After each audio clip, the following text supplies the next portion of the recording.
We are now joined by Kristian Dyer, a sports writer for the Metro New York newspaper and a contributor to Yahoo Sports. Kristian, good to have you here. We got a big horse race coming up this weekend. Tell us. And my Kentucky girl, of course, would know about this horse race, right? I'm a Louisville girl. Yeah, exactly. Let's talk first about this race this weekend. What is it? It is the Belmont Stakes, the 144th running of the Belmont Stakes, which is the third leg in horse racing's Triple Crown. All right, so let's go back and talk about the Triple Crown, which starts in, I have my Kentucky Derby glass here. The first leg of this race starts in Louisville with the Kentucky Derby. Then it moves to Maryland for the Preakness, and then it goes to the Belmont. Absolutely, and it is 3 horse races in 5 weeks, which is definitely grueling on the horses. But beyond that, you're talking about a 1.5-mile race, which is the longest race that any of these horses will be running.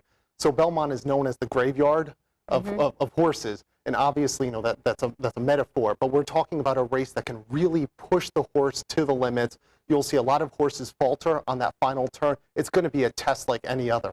All eyes are on a horse. I'll have another, because he won the Derby and he won the Preakness. This could be a possible Triple Crown, something we have not seen since 1978. It has been 34 years since a firm swept the Triple Crown, and we're talking about a racing industry that really wants to see this happen. It's big business. It's good for a sport that's seen attendance struggles, certainly gate struggles, wagering struggles as well. So I believe that even the 11 other owners in the field want to see this happen because it's good overall for the race. It will raise the profile, and it will also have a trickle-down effect. We're talking about Monmouth Park when this horse races at Haskell, certainly Saratoga for the Travers Stakes as well. So it'd be a really good thing to see I'll Have Another win.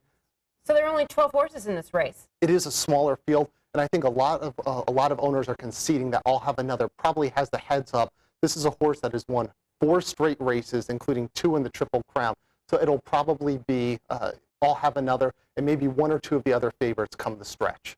The jockey of I'll Have Another, this is his first ride in the Kentucky Derby, his first ride in Maryland, and first ride at Belmont, and, you know, 2 for 2 so far. Yeah, Mario Gutierrez has been a fantastic story, really kind of coming from obscurity.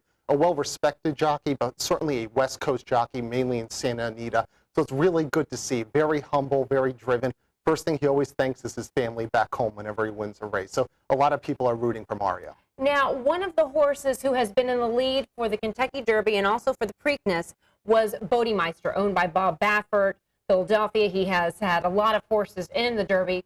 He's not going to this race, but yet his horse has been out in the lead, first 2 races, and at that last minute, boy, I'll Have Another always comes in and wins it. You talk about a horse with a lot of heart. I'll Have Another has always pushed Bodemeister and vice versa. And it reminds me an awful lot in 1973. You had Secretariat, and then you have Sham as well. And Sham ran second in the Kentucky Derby and the Preakness and was very much favored in the Belmont because he was a horse built for distance. I think that there's some concern on Bob Baffert's part that he doesn't want to be another Sham and have a horse that runs second 3 straight times. So it's good to kind of end on a high note. If there was disappointment, it's probably just all the best. So that's kind of a PR move not to have Bodemeister in the race, because he was one of the favorites for the Kentucky Derby, clearly. And if you have an eye towards the other summer races, such as the Haskell and the Travers Stakes, you want to keep that horse fresh as well, and certainly for stud fees, too, which is a very important part of the business. All right, so this is the longest. They call the Kentucky Derby the most exciting 2 minutes in sports racing, but that track is smaller. How big is that track? That track is 1.25 miles. Okay, and this one coming up is how long? 1.5 miles. Okay, so pretty significant difference. Doesn't sound like a lot, but it is for horse racing. Without a doubt it is, and you will see a lot of horses in those final few furlongs, that final stretch, really begin to falter. Of course, we had in 2008 Big Brown, who swept through the first 2 legs, and then just had a very poor showing about halfway through, finished dead last. So it can be a real challenge for these horses. It's a lot of dirt to run. Well, I'll Have Another seems to always surge at the end. What do you think? Are we going to have a Triple Crown? You know, I'm optimistic. Maybe I want to see it for the sport, but I think I'll Have Another just has enough of that push. A beautiful stride. Has really not been pushed that hard in training. Only been doing gallops. Hasn't had a true workout. But I think I'll Have Another has just enough. It's also a weak field, so I think there's a benefit there. All right. Well, we sure hope we will have another Triple Crown, since we haven't seen one since, and I have to bring out my reading glasses, right? 1978, Affirm. Before that, Seattle Slew in 77. For that Secretariat, of course, everybody knows Secretariat from 1973. Kristian, thank you so much. My pleasure. And I will be watching this weekend.